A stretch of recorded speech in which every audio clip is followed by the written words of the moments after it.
According to a study on the sleep habits of 400,000 Taiwanese adults, the risk of coronary heart disease is about the same in people who sleep less than 4 hours a night as it is in those who sleep more than 8 hours a night. Subjects who underslept had a 35% higher risk of heart disease, and people who overslept had a 34% increase. Another study, published in 2009, followed 276 subjects for 6 years and found that people who slept either less than 7 hours or more than 8 hours were at least twice as likely to develop type 2 diabetes or trouble tolerating glucose. And there's more! A 2013 study of about 54,000 adults over the age of 44 found links between too much sleep and increased rates of heart disease, diabetes, obesity, stroke, and mental health issues. In fact, the rates of coronary heart disease, diabetes, and stroke were even higher in people who overslept than in those who slept too little. So the links are there. Sleep correlates with all kinds of health problems. But it's hard to say whether too much sleep actually causes these issues. It's totally possible that oversleeping is actually a symptom of things like depression or heart disease, or that there's some other connection. Either way, consistently sleeping too much might be a bad sign.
Birds can be very impressive at imitation, which is another word for copying. When chicks are born, they hear sounds made by the other birds in their flock or their family, and they practice imitating those sounds until they sound just like the rest of their flock. There are lots of reasons that birds might need to know the sounds that other animals make. For one thing, birds in the wild are very social. They help out other members of their flock. The calls of different flocks of birds, even two different flocks of the same kind of bird, are all different from each other. It helps them to know who their family is by the familiar sounds they make. Some birds can even learn other animal calls that might scare away predators, so the birds don't get eaten. And being good at imitating shows that a bird is smart and has a good memory and strong muscles, which makes it more appealing to other birds in its flock. The birds that can copy human speech are especially talented imitators. Birds that learn to imitate humans come from two groups: parrots like African greys, cockatoos, and parakeets,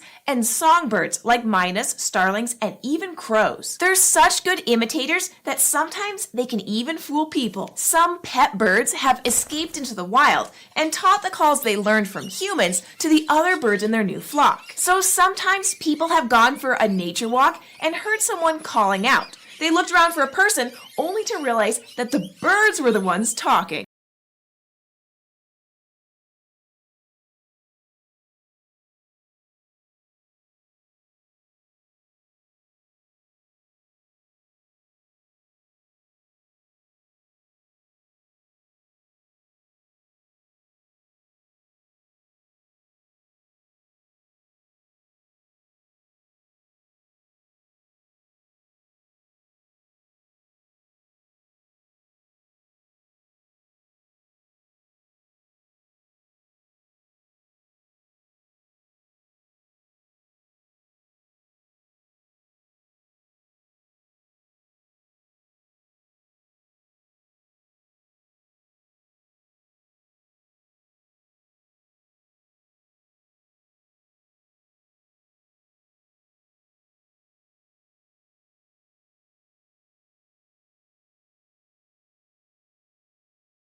Rising temperatures in seas, massive droughts, changing landscapes.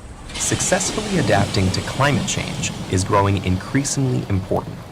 For humans, this means using our technological advancement to find solutions, like smarter cities and better water management.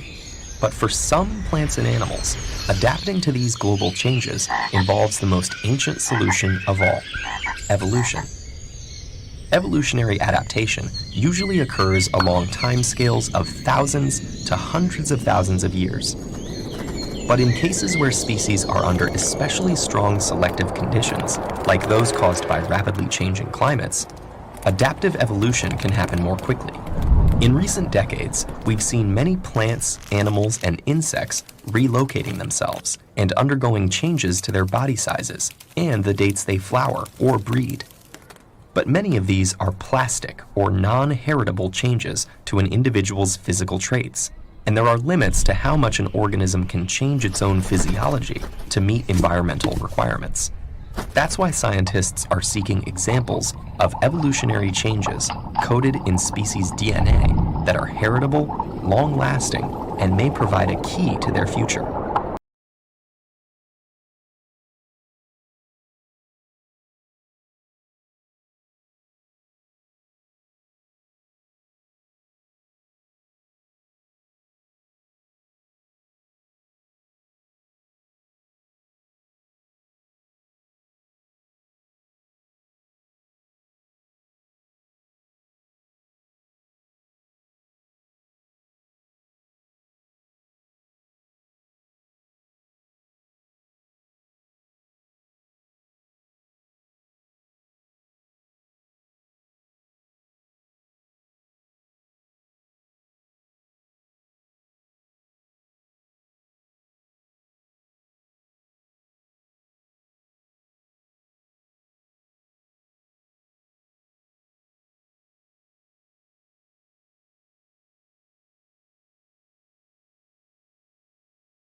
The consumption of berries can enhance beneficial signaling in the brain. Plant foods are our primary source of antioxidants and anti-inflammatory compounds, but some plant foods may be better than others, as I've explained before. 1 cup of blueberries a day can improve cognition among older adults, as shown in this randomized, double-blind, placebo-controlled trial, and the same thing in kids after just a single meal of blueberries, though 2 cups may work better than 1.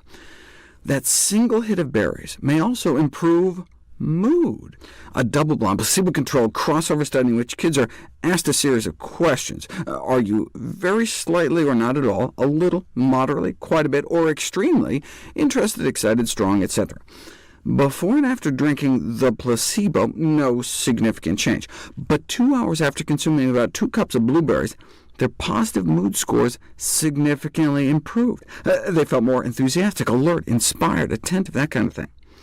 That was in young adults, ages 18 through 21. Same thing in 7 to 10-year-old children.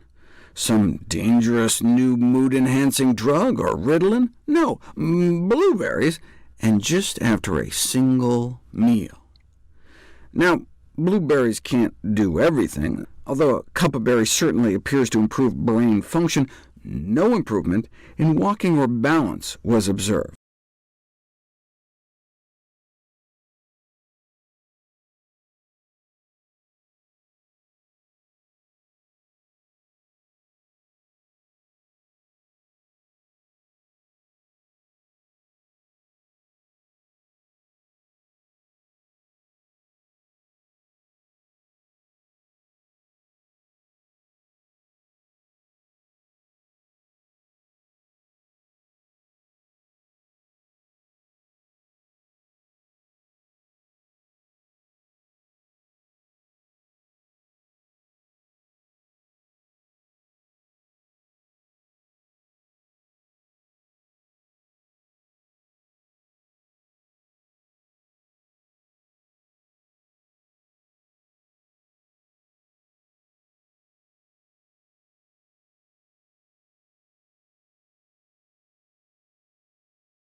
turns out that if you can find a sport and a team you like, studies show that there are all sorts of benefits that go beyond the physical and mental benefits of exercise alone.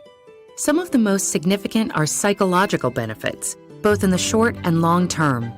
Some of those come from the communal experience of being on a team. For instance, learning to trust and depend on others, to accept help, to give help, and to work together towards a common goal. In addition, commitment to a team and doing something fun can also make it easier to establish a regular habit of exercise. School sport participation has also been shown to reduce the risk of suffering from depression for up to 4 years. Meanwhile, your self-esteem and confidence can get a big boost. There are a few reasons for that. One is found in training. Just by working and working at skills, especially with a good coach, you reinforce a growth mindset within yourself. That's when you say, even if I can't do something today, I can improve myself through practice and achieve it eventually. That mindset is useful in all walks of life. And then there's learning through failure, one of the most transformative long-term benefits of playing sports. The experience of coming to terms with defeat can build the resilience and self-awareness necessary to manage academic, social, and physical hurdles.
How can sleep deprivation cause such immense suffering? Scientists think the answer lies with the accumulation of waste products in the brain. During our waking hours, our cells are busy using up our day's energy sources, which get broken down into various byproducts, including adenosine. As adenosine builds up, it increases the urge to sleep, also known as sleep pressure. In fact, caffeine works by blocking adenosine's receptor pathways. Other waste products also build up in the brain, and if they're not cleared away, they collectively overload the brain and are thought to lead to the many negative symptoms of sleep deprivation. So what's happening in our brain when we sleep to prevent this? Scientists found something called the glymphatic system, a cleanup mechanism that removes this buildup and is much more active when we're asleep. It works by using cerebrospinal fluid to flush away toxic byproducts that accumulate between cells. Lymphatic vessels, which serve as pathways for immune cells, have recently been discovered in the brain, and they may also play a role in clearing out the brain's daily waste products. While scientists continue exploring the restorative mechanisms behind sleep, we can be sure that slipping into slumber is a necessity if we want to maintain our health and our sanity.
Steel and plastic. These two materials are essential to so much of our infrastructure and technology, and they have a complementary set of strengths and weaknesses.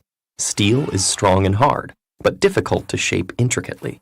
While plastic can take on just about any form, it's weak and soft. So wouldn't it be nice if there were one material as strong as the strongest steel and as shapeable as plastic? Well, a lot of scientists and technologists are getting excited about a relatively recent invention called metallic glass with both of those properties and more. Metallic glasses look shiny and opaque, like metals. And also like metals, they conduct heat and electricity. But they're way stronger than most metals, which means they can withstand a lot of force without getting bent or dented, making ultra-sharp scalpels and ultra-strong electronics cases, hinges, screws, the list goes on. Metallic glasses also have an incredible ability to store and release elastic energy, which makes them perfect for sports equipment like tennis rackets, golf clubs, and skis. They're resistant to corrosion and can be cast into complex shapes with mirror-like surfaces in a single molding step. Despite their strength at room temperature, if you go up a few hundred degrees Celsius, they soften significantly and can be deformed into any shape you like. Cool them back down, and they regain the strength.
There is a lot of water on Mars, and there once was a lot of surface flowing water. You don't see it because most of it is mixed with the soil, which we call regolith on Mars. So the Martian soil can be anywhere from as little as 1% in some very dry, deserty-like areas to as much as 60% water. One strategy for getting water when you're on Mars is to break up the regolith, which would take something like a jackhammer because it's very cold, it's very frozen. If you can imagine making a frozen brick or a chunk of ice that's mostly soil and maybe half water and half soil, that's what you would be dealing with. So you need to break this up, put it in an oven. As it heats up, it turns to steam. You run it through a distillation tube, and you have pure drinking water comes out the other end. There is a much easier way to get water on Mars. In this country, we have developed industrial dehumidifiers, they're very simple machines that simply blow the air in a room or a building across a mineral called zeolite. Zeolite is very common on Earth. It's very common on Mars. And zeolite is kind of like a sponge. It absorbs water like crazy, takes the humidity right out of the air. Then you squeeze it, and out comes the water.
Language is an essential part of our lives that we often take for granted. With it, we can communicate our thoughts and feelings, lose ourselves in novels, send text messages, and greet friends. It's hard to imagine being unable to turn thoughts into words. But if the delicate web of language networks in your brain became disrupted by stroke, illness, or trauma, you could find yourself truly at a loss for words. This disorder, called aphasia, can impair all aspects of communication. People who have aphasia remain as intelligent as ever. They know what they want to say, but can't always get their words to come out correctly. They may unintentionally use substitutions called paraphasias, switching related words like saying dog for cat, or words that sound similar, such as house for horse. Sometimes their words may even be unrecognizable.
The primary obstacle to good thinking is not a cramped desk or an uninteresting horizon.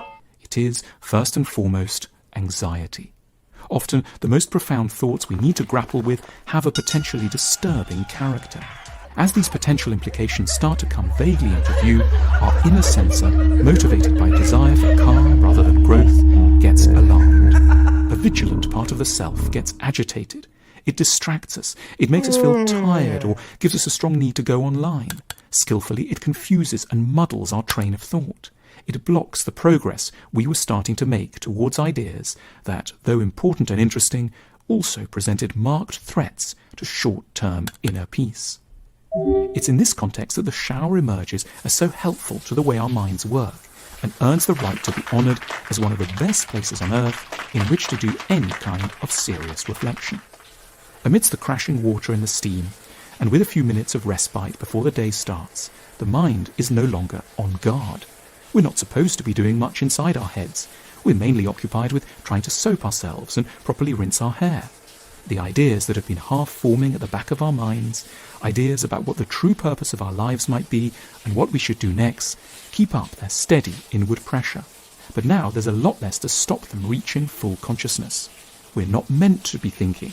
And so, at last, we can think freely and courageously.